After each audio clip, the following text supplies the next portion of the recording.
Overthinking को कैसे नियंत्रित करें? गौतम बुद्ध के प्रेरणादायक विचार। गौतम बुद्ध का जीवन और उनकी शिक्षाएं हमें मानसिक शांति प्राप्त करने और आत्म अनुशासन विकसित करने में सहायता करती है।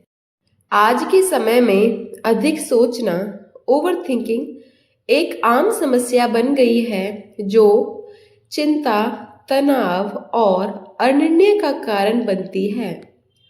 ओवरथिंकिंग से मुक्त होने के लिए हम बुद्ध के विचारों को अपने जीवन में उतार सकते हैं।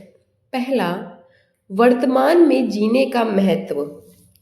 गौतम बुद्ध ने कहा है, अतीत को मत सोचो, भविष्य की चिंता मत करो, बल्कि अपने वर्तमान को पूरी तरह जियो। जब हम अधिक सोचते हैं तो या तो हम अपने अतीत की गलतियों और पछतावे में फंस जाते हैं या फिर भविष्य की चिंता में खो जाते हैं। यह दोनों ही स्थितियां हमारे वर्तमान को बर्बाद कर देती हैं। बुद्ध हमें सिखाते हैं कि हमें अपने जीवन के हर पल को पूरी तरह जीना चाहिए, क्योंकि यही हमारे हाथ में है। दूसरा, विचारों का अवलोकन करें, उनसे जुड़े नहीं। बुद्ध ने ध्यान, मेडिटेशन के माध्यम से विचारों का निरीक्षण करने की कला सिखाई।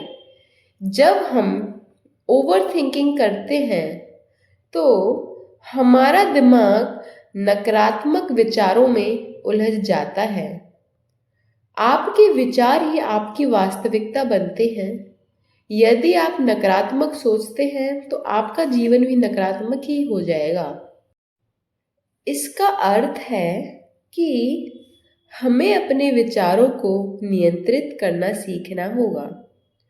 इसके लिए हमें उन्हें पहचानना और समझना होगा, लेकिन उनसे जुड़ना नहीं होगा। तीसरा, चिंता करने से समस्या हल नहीं होती। बुद्ध कहते हैं, यदि किसी समस्या का समाधान है तो चिंता क्यों करें, और यदि समाधान नहीं है तो चिंता करने से क्या होगा। हम अक्सर ओवरथिंकिंग में इसलिए फंसते हैं क्योंकि हम किसी स्थिति को लेकर अत्यधिक चिंता करते हैं। लेकिन बुद्ध के इस वचन से हमें यह समझ आता है कि हमें सिर्फ उन्हीं चीजों पर ध्यान देना चाहिए जिन्हें हम बदल सकते हैं। चिंता करने की बजाय समाधान खोजने पर ध्यान दें। चौथा, स्वीकार्यता और समर्पण का अभ्यास करें। जो कुछ भी हो रहा है उसे स्वीकार करें और आगे बढ़ें। हम कई बार उन चीजों के बारे में सोचते रहते हैं जिन्हें हम बदल नहीं सकते। इससे हमारा दिमाग तनावग्रस्त रहता है। बुद्ध हमें सिखाते हैं कि हमें जीवन में आने वाली परिस्थितियों को स्वीकार करना चाहिए और उन्हें सहजता से अपनाना चाहिए। जब हम चीजों को स्वीकार कर लेते हैं तो हमारा दिमाग शांत रहता है। पांचवा, मेडिटेशन करें। बुद्ध ने ध्यान को मन की शांति और आत्मज्ञान प्राप्त करने का सबसे प्रभावी तरीका बताया है।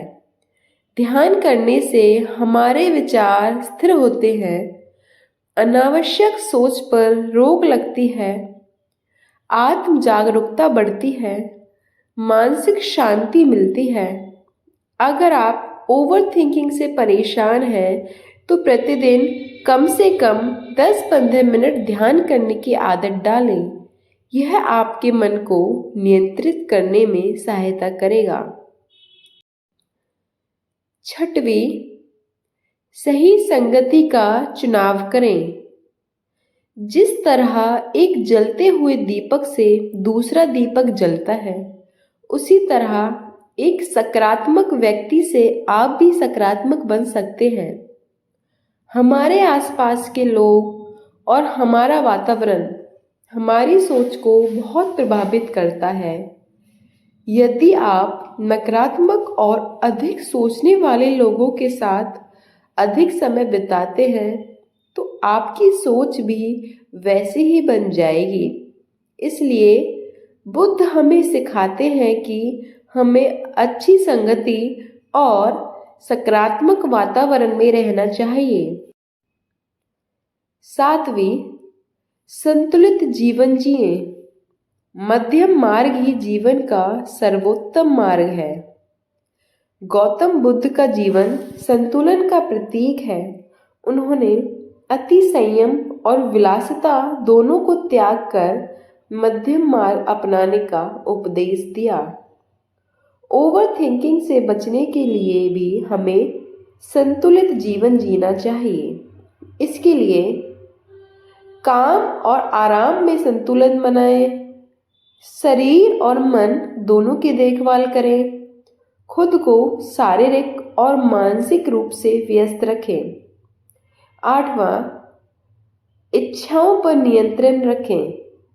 इच्छाएं ही दुख का कारण है।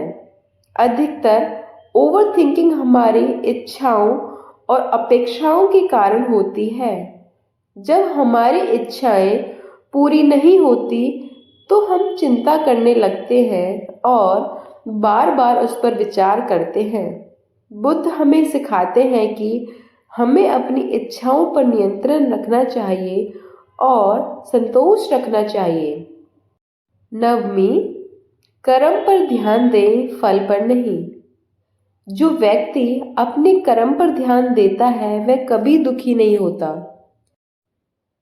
हम में से कई लोग बार बार यह सोचते रहते हैं कि हमारे प्रयासों का क्या परिणाम होगा। यह सोच हमें ओवर थिंकिंग में डाल देती है। बुद्ध हमें सिखाते हैं कि हमें केवल अपने कर्म पर ध्यान देना चाहिए और फल की चिंता नहीं करनी चाहिए। जब हम अपना काम पूरी ईमानदारी से करेंगे तो परिणाम भी अच्छा होगा। 10वीं, स्वयं को क्षमा करें और आगे बढ़ें। स्वयं को क्षमा करना सीखें क्योंकि हर कोई गलतियां करता है। अक्सर हम अपनी गलतियों के बारे में सोच सोचकर परेशान रहते हैं। बुद्ध हमें सिखाते हैं कि हमें खुद को माफ़ करना आना चाहिए। गलतियों से सीखें लेकिन उन्हें बार बार सोचकर खुद को तकलीफ ना दें। निष्कर्ष, गौतम बुद्ध की शिक्षाएं हमें यह सिखाती है कि ओवर थिंकिंग को नियंत्रित करने के लिए हमें वर्तमान में जीना चाहिए, अपने विचारों का अवलोकन करना चाहिए, चिंता छोड़कर समाधान पर ध्यान देना चाहिए, परिस्थितियों को स्वीकार करना सीखना होगा, ध्यान का अभ्यास करना चाहिए, सकारात्मक संगति अपनानी चाहिए, संतुलित जीवन जीना चाहिए, इच्छाओं पर नियंत्रण रखना चाहिए, केवल कर्म पर ध्यान देना चाहिए और स्वयं को क्षमा करके आगे बढ़ना चाहिए। अगर हम बुद्ध की इन शिक्षाओं को अपने जीवन में उतार लें तो हम ओवर थिंकिंग से मुक्त होकर एक शांत और खुशहाल जीवन जी सकते हैं।